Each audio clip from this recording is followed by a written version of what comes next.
فيلمنا بيبدأ جوه أوضة فندق وبنشوف الصديقين روي ولوكاس معاهم ولد صغير اسمه ألتو وبيبقوا في طريقهم لولاية تكساس. وفجأة وهم بيتابعوا التلفزيون بيشوفوا نشرة الأخبار بتعلن إن الولد ده مخطوف وإن الخاطفين معاهم سلاح. وبسبب الموقف ده روي ولوكاس بياخدوا الولد بسرعة وبيهربوا من الأوضة عشان يكملوا طريقهم، لكن موظفة الاستقبال بتتعرف عليهم من النشرة وبتتصل بالشرطة وتبلغهم إن المشتبه فيهم في طريقهم لتكساس. وعلى الطريق بنشوف روي ولوكاس بيسمعوا الراديو وهو بيتكلم عن قضيتهم، فبيقرروا يغيروا اتجاههم عشان يشتتوا الشرطة. ولما الليل بيدخل بنلاحظ إن لوكاس بيطفي كشافات العربية وبيلبس نظارة رؤية ليلية، وبيطلب من ألتون اللي قاعد بيقرأ قصة مصورة ولابس نظارة واقية إنه يطفي الكشاف بتاعه. وبعد مرور ساعات من السواقة في مدن كتير بدون ما حد يلاحظهم، روي بيطلب يوقفوا العربية ولوكاس بيوافق، وبمجرد ما بينور كشافات العربية تاني بيتفاجئ بعربية واقفة في نص الطريق ويتفاداها في آخر لحظة. لكن في عربية تانية جاية من الاتجاه المعاكس بتخبط في العربية الواقفة دي وبتصيب الشاب اللي فيها، ولوكاس بينزل يجري عشان يساعد المصاب. وفي اللحظة دي بتظهر عربية شرطة والضابط بيتعرف عليهم فورا، والضابط بيحاول يتواصل مع المركز لكن لوكاس بيرفع مسدسه وبيأمره يرجع لورا. وفي نفس الوقت روي بيوجه بندقيته للضابط اللي بيحاول يقاوم ويسحب سلاحه، لكن لوكاس بيضربه بالنار وبيوقعه على الأرض. ومن حسن الحظ بنشوف إن الضابط كان لابس سترة واقية من الرصاص، وروي ولوكاس بيطلبوا الإسعاف في راديو الشرطة قبل ما يهربوا من المكان. وفي تكساس بنشوف القس كالفين زعيم طائفة دينية بيبعت 2 من رجاله دوج ولافي عشان يلاقوا الولد. وبعدها القس بيعمل اجتماع مع أتباعه وبيبدأ يردد أرقام غريبة كأنها رسالة مشفرة. وبعد دقايق بتقتحم فرقة من المباحث الفيدرالية بقيادة العميل ميلر المكان، وبيقبضوا على القس وبينقلوا أتباعه لمدرسة قريبة. ولما بيوصلوا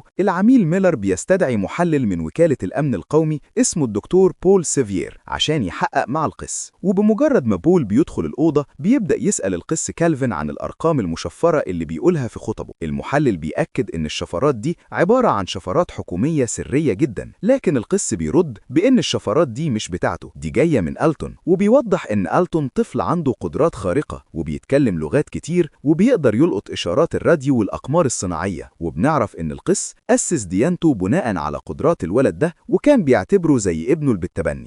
لكن من كام يوم ظهر روي الوالد البيولوجي للطفل وخده منه، والقس دلوقتي محتاج يرجع ألتون عشان يكمل طقوسه. وفي مكان بعيد بنشوف روي ولوكاس بياخدوا ألتون لبيت صديقهم ألدون اللي بيستضيفهم وبيغطي كل شبابيك وأبواب البيت بالستاير. والسبب إن ألتون عنده حساسية شديدة جدا للضوء، وعشان كده لابس نظارة واقية طول الوقت وعمره ما شاف نور الشمس. وأخيرا الولد بينام وأبوه بيحاول يرتاح، وفي نص الليل البيت بيتعرض لهزة أرضية قوية. روي بيسمع صرخات ابنه وبيجري على الأوضة، وهناك بيشوف إلدن في حالة غيبوبة ومضروب بشعاع نور طالع من عينين ألتون. وبدون تفكير روي بيضرب إلدن على راسه وبيوقعه، وبيحضن ابنه اللي كان بيتألم بشدة في عينيه. وبنرجع لتكساس وبنشوف بول بيكمل تحقيقاته مع أفراد الطائفة الدينية وبيسألهم عن تفاصيل أكتر عن الولد. الأتباع بيأكدوا إن ألتون كان بيطلع طاقة من عينيه، ولما بتلمس أي شخص بتخليه يشوف رؤى مش مفهومة. وواحدة من الأتباع بتقول إنها رغم عدم فهمها للرؤية لكنها حست براحة وسلام كبير وهي قريبة من الولد. وبول بيسأل عن اللي هيحصل يوم 6 مارس لأن التاريخ ده بيتكرر كتير في كلام القصة.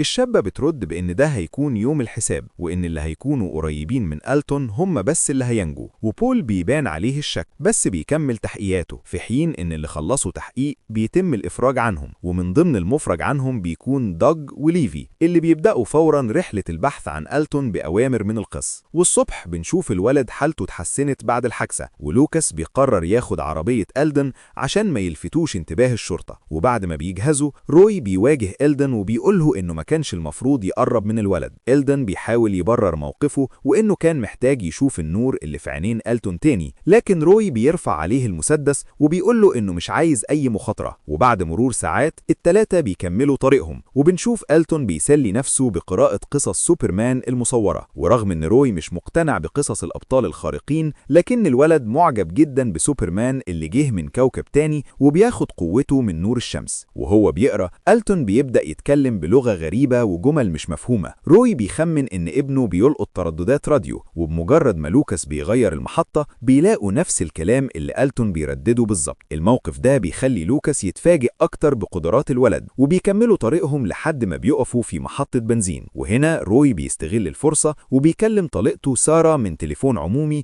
عشان يطلب مساعدتها. في الوقت ده ألتون بينزل من العربية وبيبص للسما، وفجأة بتظهر ست بتسأله لو كان لوحده. بمجرد ما روي بيشوف ابنه بره العربية بيجري عليه بسرعة وبيطمن الست إنه أبوه وهيرجعه للعربية. روي بيعنف ألتون وبيفكره إنه ممنوع يسيب العربية لوحده، والولد بيعتذر. لكن فجأة بنشوف حطام بينزل من السما زي النيازج وبيضرب محطة البنزين، وبسرعة روي بينادي على لوكاس عشان يهربوا، والتلاتة بيتحركوا بسرعة في طريقهم لبيت سارة. وبنكتشف إن الحادثة دي حصلت بسبب ألتون، لكن لأنه مش قادر يتحكم في قوته جسمه بيتأثر وبدأ ينزف من مناخيره وودانه، وأبوه بيحاول يسعفه. وبعد دقايق بيوصلوا لبيت سارة اللي بتكون فرحانة جدا إنها هتشوف ابنها بعد غياب طويل. وبنعرف إن سارة سابت عيلتها زمان لما قدرات ألتون زادت وما قدرتش تتحمل الوضع، وده ساب لها إحساس كبير بالذنب. وعشان تعوض ده بتوعدهم إنها هتساعدهم في حماية الولد وتاخد بالها منه. وبمجرد ما ألتون بينام سارة بتلاحظ إن في حاجة غلط وبتسأل روي هم رايحين فين. روي بيشرح لها إن ألتون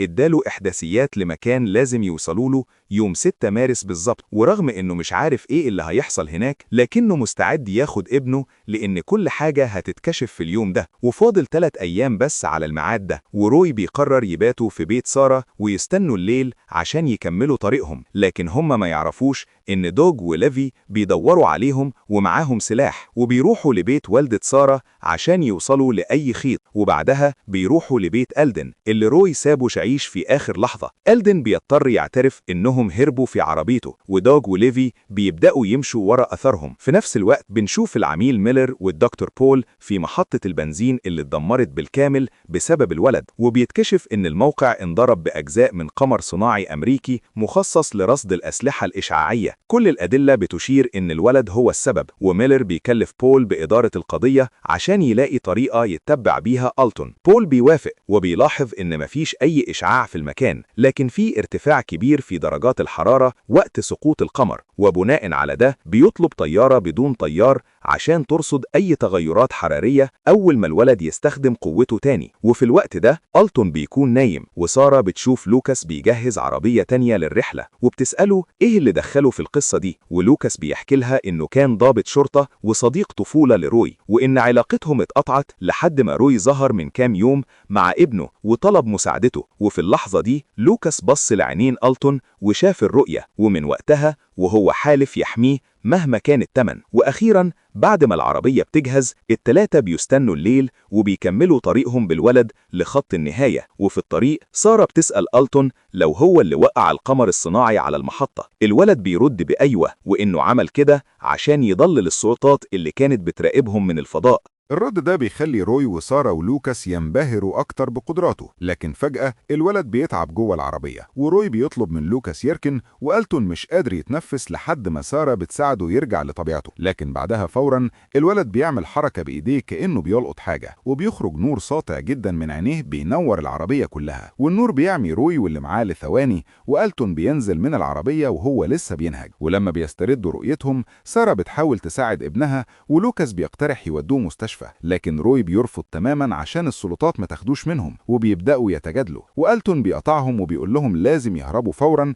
لأن هم جايين. سارة بتسأل مين دول، والولد بيشاور للسماء، وبنشوف نور قوي بيخترق السحاب. والولد بيطلب من لوكاس وسارة يستخبوا، وروي بياخده وبيجري بيه في وسط الحقول. وبالفعل لوكاس وسارة بيدوروا على فندق يباتوا فيه، وروي وإلتون بيفضلوا يجروا لحد ما بيلاقوا كهف يستخبوا فيه. الولد بيطلب يستنوا للصبح، وبيفاجئ أبوه بطلب إنه يشوف نور الشمس لأول مرة في حياته. روي بيرفض خوفا عليه من الموت، لكن ألتون بيصر وبيقول إن ده لازم يحصل، وبيقضوا الليلة في الكهف. ومع شروق الشمس الولد بيطلب من أبوه يخرجه للحقل، وبنشوف جسم ألتون بيبدأ ينور. في الأول بيتألم في عينيه، لكن زي سوبرمان الشمس بتديله قوة غريبة، وكل الطاقة اللي اتجمعت دي بتخرج على شكل مجال قوة بيغطي المنطقة كلها. وفي الفندق بيبقى لوكاس وسارة قافلين الشبابيك ومستنيين بقلق عودة روي وألتون، وفجأة بيسمعوا خبط على الباب، وبيلاقوا روي وألتون اللي بقت صحته أحسن بكتير. الولد بيشرح لهم إن نور الشمس شحنه بالطاقة وخلاه يكتشف حقيقته، وبيكشف لهم إن في عالم تاني في بعد موازي بيعيش فيه كائنات من نور. وروي بيأكد الكلام ده وبيقول إنه شاف الكائنات دي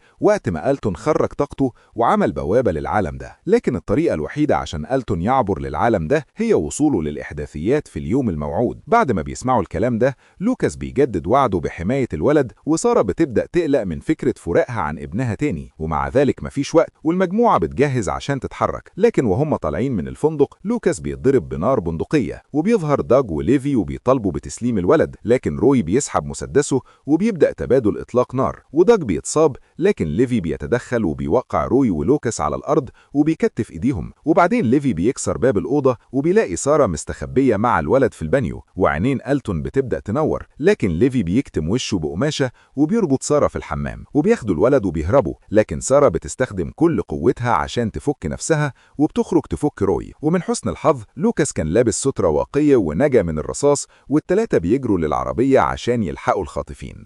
روي بيسوق بأقصى سرعة، بس بيتفاجئوا بإن الطريق مقفول بكمين عسكري والعساكر بيأمروهم يقفوا في الطابور. روي بيضطر يطيع الأوامر عشان ما يلفتش الانتباه، وبعد أمتار بسيطة بيلاقوا عربية دوج وليف، لكن بنشوف إن العربية فاضية وفيها آثار دم ومفيش أي أثر لألتون. وروي وسارة بيخافوا من الأسوأ، بس بيكملوا طريقهم وبيمروا من الكمين العسكري. وبالليل سارة بتعالج جروح روي، ولوكاس بيخمن إن السلطات هي اللي خدت الولد وبيقول لازم نعرف مكانه. لكن روي بيكون فاقد الأمل وبيلوم نفسه إنه معرفش يحمي ابنه. وزي ما لوكاس توقع، بنشوف المباحث الفيدرالية قبضت على ألتون وخدته لمعمل سري للتحقيق معاه. وألتون بيكون في أوضة متوصلة بأجهزة بترصد إشاراته، وفي وسط التحقيق بول بيدخل الأوضة، والولد بيطلب يتكلم مع بول سيفير شخصيا. وبول بيتفاجئ من الطلب وبيخلي الفريق يسيبهم لوحدهم. وبمجرد ما بيخرجوا بنشوف ألتون بيستخدم قوته وبيهكر كاميرات المراقبة عشان تعرض صورة ثابتة ليه وهو قاعد. وبعدين بيقفل الباب إلكترونيا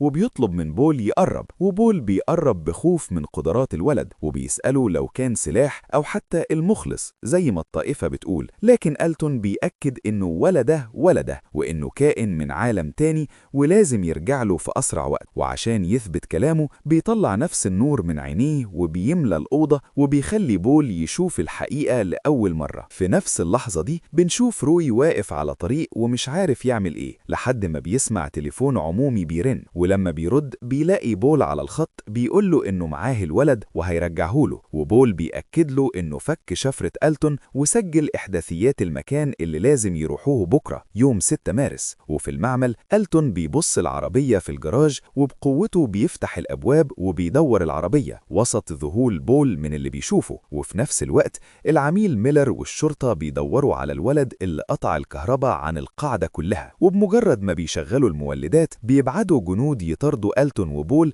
لاعتقادهم ان بول متورط معاه. والصبح بيجي اليوم الموعود، وروي ولوكاس وسارة بيروحوا للمكان المتفق عليه وبيلاقوا ألتون وبول بيحذرهم ان الجيش عرف مكانهم وان المنطقة كلها هتكون متحصرة بكمائن عسكرية خلال ساعات. لكن ألتون بيطمنهم إنه هيقدر يساعدهم يعدوا، والمجموعة بتقرر تنهي المهمة دي للآخر. بول بيطلب يروح معاهم عشان يشوف إيه اللي هيحصل، لكن روي بيشكره وبيطلب منه ما يورطش نفسه أكتر من كده. وقبل ما يمشوا بول بيلاحظ إن لوكاس معاه كلبشات، فبيطلبها منه عشان يكلبش نفسه ويبان كأنه كان رهينة ويهرب من المساءلة. ولوكاس بيوافق وبيديله الكلبشات، وبول بيكلبش إيديه ورا ظهره وبيستنى الجيش. وبعدها المجموعة بتتحرك في طريقها للمكان المحدد، بس بيقفوا في حقل قريب من طريق قديم.